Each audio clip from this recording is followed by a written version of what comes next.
Hello everyone, welcome to the Hard Reset channel, and today I'm going to show you how to enable party-only voice chat in Killing Floor 3.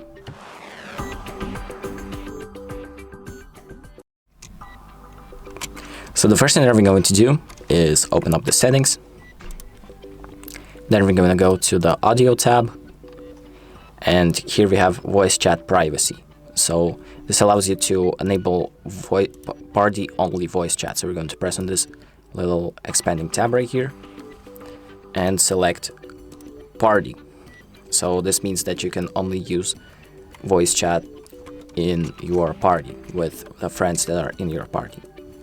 So once you have selected the voice chat option, just make sure to press save to save your settings, and then you can exit out and they will be applied. So that's about it. Thank you for watching. I hope this video helps you, and make sure to like and subscribe.